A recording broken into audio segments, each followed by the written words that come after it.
Deus, que chuva é essa? Ai, molhou minha mala toda. Ah, olha isso. Meu Deus do céu.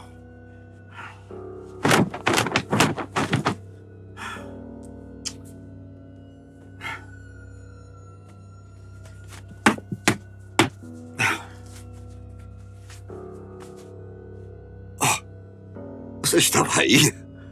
Desculpe, é que o temporal lá fora está terrível. Bom, vamos lá. E vocês estão bem?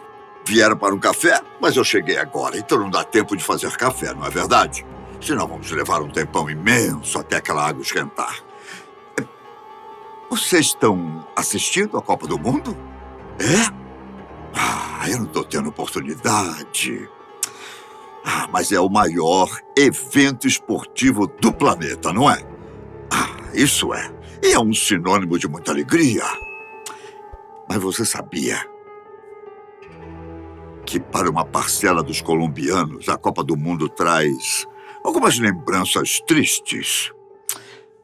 Vem comigo.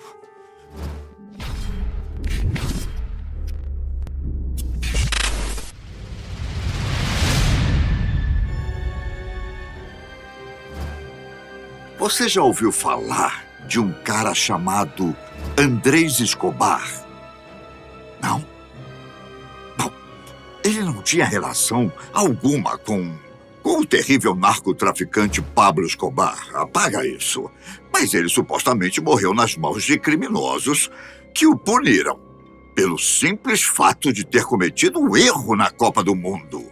Vocês conhecem essa história? Não? Olha, talvez você nem fosse nascido, porque isso aconteceu em 1994, se eu não estiver enganado. Olha o que aconteceu.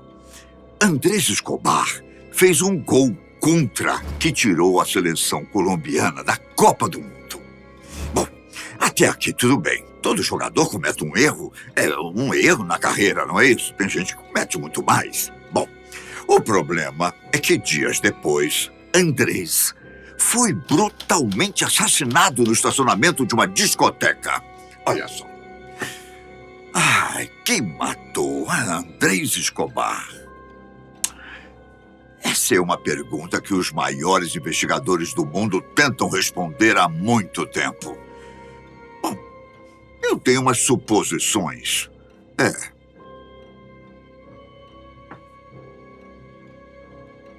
O Andrés... Deixa eu lembrar da história dele. Ele nasceu em uma prestigiada família colombiana. Após finalizar os estudos, ele dedicou a sua vida para o futebol. Filho de Dario Escobar, um banqueiro, que fundou uma organização que dá aos jovens a oportunidade de jogar futebol em vez de estar nas ruas. Bom, Escobar se tornou um dos maiores ídolos do futebol colombiano. Andrés se destacava por usar muito bem sua perna esquerda, por ser um zagueiro alto de 1,84 m e por sua liderança dentro do campo. Mas não era só pela habilidade que ele era conhecido. Não, de jeito nenhum. Fora dos gramados, Andrés era considerado uma pessoa de personalidade e muito querido. Muito gentil. Tanto que um dos seus apelidos era Cavalheiro do Futebol. Bons tempos. Escobar teve uma carreira relativamente curta, mas ao mesmo tempo meteórica. Seu primeiro time foi o Atlético Nacional de Medellín, pelo qual jogou a maior parte de sua carreira. Ele começou a jogar no time juvenil em 1985, se eu não estiver enganado. E 3 anos depois, já tinha subido para a equipe profissional. Bom, enquanto atuava no Atlético Nacional, ele venceu a Copa Libertadores em 1989 e a Copa Interamericana de 1990. Bom, um calor terrível. Após o sucesso em ambas competições, Escobar foi chamado para jogar a Copa de 1990. Na seleção colombiana, Escobar era extremamente respeitado. Ele era admirado por sua educação e cavalheirismo, ganhando o amor e o respeito de todos os colombianos. Na última Copa que disputou, a de 1994, Andrés foi capitão da seleção colombiana. E aí uniu o país. Bom, agora que você já entendeu mais ou menos o contexto da época, vamos falar sobre o caso e a investigação. Vamos lá. Os Estados Unidos sediaram a Copa do Mundo pela primeira vez em 94, dando início à competição no dia 17 de junho. A seleção da Colômbia estreou no dia seguinte. As expectativas eram altas. Andrés Escobar e os seus companheiros enfrentaram a Romênia na primeira partida e perderam por 3-1. Isso indicava que, se a Colômbia quisesse continuar na Copa do Mundo, precisaria obrigatoriamente ganhar o segundo jogo contra os donos da casa. Os Estados Unidos empataram sua primeira partida, enfrentando a Suíça em um placar de 1-1. Escobar era um excelente zagueiro. Consequentemente, ele era muito melhor em defender do que atacar. A função do zagueiro é impedir que o outro time faça gol. Mas nesse dia, Escobar teve a infelicidade de fazer o que os zagueiros mais temem: um gol contra. O jogo estava 0-0, quando o meio-campista dos Estados Unidos cruzou a bola para a área. Em vez de desviar para fora, Escobar desviou a bola para o próprio gol. Por fim, os Estados Unidos venceram o jogo por 2-1. A Colômbia chegou a vencer a terceira partida contra a Suíça, mas ainda assim acabou sendo eliminada. Após a eliminação, Andrés Escobar e a seleção voltaram para a Colômbia, normal. O zagueiro estava determinado a seguir em frente com a sua vida. Ele sabia que tinha errado e também sabia o quanto os fãs estavam chateados. Após retornar à Colômbia, Escobar escreveu uma declaração que foi publicada no El Tiempo, um famoso jornal de Bogotá, em que ele disse o seguinte: deixa eu ver se eu vou lembrar isso aqui. Peraí, eu lembrava perfeitamente o que ele tinha falado. Eu já vou falar, quer ver? A vida não acaba aqui. Temos que continuar. A vida não pode acabar aqui. Não importa o quão seja difícil. Devemos nos levantar. Só temos duas opções: ou permitir que a raiva nos paralise e a violência continue, ou superamos e tentamos ao máximo ajudar os outros. A escolha é nossa. Por favor, vamos manter o respeito.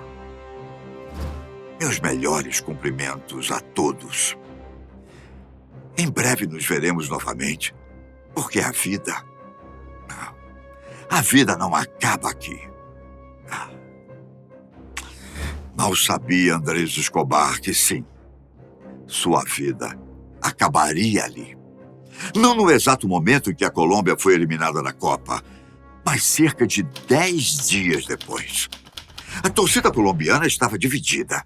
Enquanto uns eram mais compreensivos e apoiavam a seleção, outros eram mais radicais e estavam dispostos a tomar medidas drásticas. Escobar ficou extremamente envergonhado pelo erro que havia cometido, mas mesmo assim, ao voltar para casa em Medellín, decidiu se expor pela cidade. Toda a equipe da seleção colombiana aconselhou Andrés a ter uma vida mais discreta, ao menos por um tempo. Mas ele não ouviu o conselho e afirmou que não seria covarde. No fatídico dia 2 de julho de 1994, Andrés resolveu ir a uma discoteca. Ele foi com um casal de amigos. Lá, algumas pessoas começaram a provocá-lo por causa do gol que havia perdido. Entre eles, os dois irmãos, Pedro Davi e Juan Santiago Galeón Henao, cujos nomes são ligados ao narcotráfico colombiano. Eu lembro que quando eu analisei o relatório da polícia na época, eu nem acreditei no que eu li. Eu já tinha visto casos aqui no Brasil de torcedores que tentaram agredir jogadores ou algo do tipo. Agora, tirar a vida de um jogador por causa de um erro, algo assim era inédito para mim. O fato é que quando a discussão ficou realmente séria, um homem chamado Humberto Munhoz Castro, que era motorista dos irmãos Pedro e Juan e também tinha relação com o narcotráfico, puxou uma arma e, de forma fria, cruel, deu 12 tiros contra o jogador.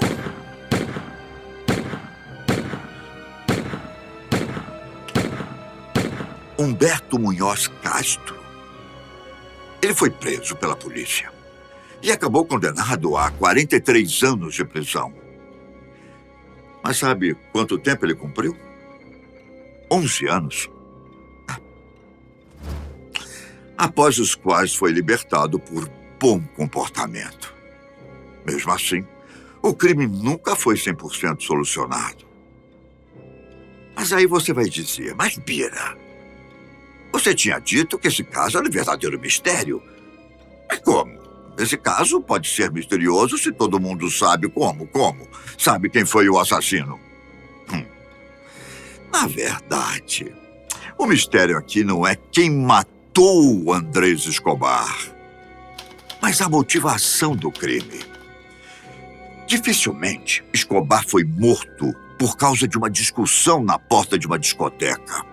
Ao longo da investigação, foram surgindo pistas que indicavam que a morte de Escobar tinha sido encomendada por apostadores que perderam muito dinheiro por causa do erro de Andrés. Apesar de essa teoria fazer todo sentido, nunca foi de fato comprovado que esse foi o motivo. Ao mesmo tempo, surgiu outra versão, que diz que o próprio Munhoz Castro era um desses apostadores que tiveram prejuízo com o erro do atleta e por isso ele decidiu resolver as coisas da pior forma. Há pessoas que acreditam que não houve motivação. Nessa versão, Escobar simplesmente estava no lugar e na hora errada. Será mesmo?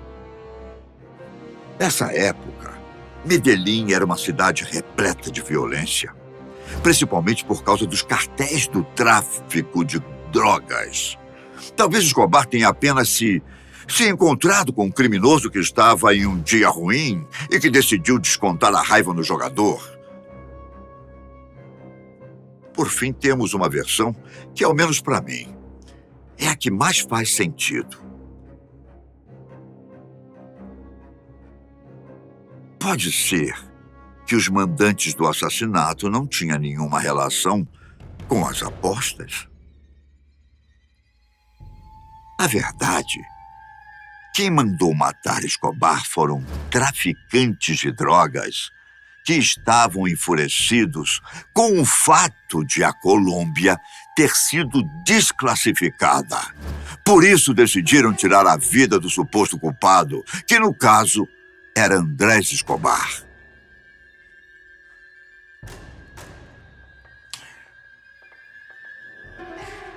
Vale lembrar mais uma vez que essa é a minha análise. Pois, como eu disse, até hoje, o caso nunca foi 100% solucionado.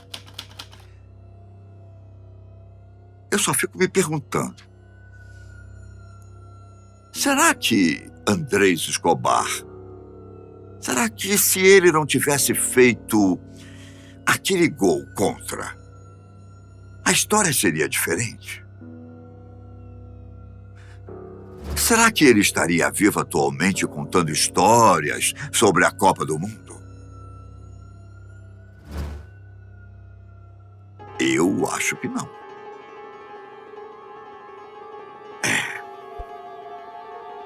Essas histórias são muito loucas, não? E trazem lembranças muito impressionantes agora, nessa época de Copa do Mundo. Mas então vamos pensar nessa que está acontecendo agora. Divirtam-se, torçam, mas com cuidado. Até a próxima. E com cafezinho e sem temporal. Combinado? Até.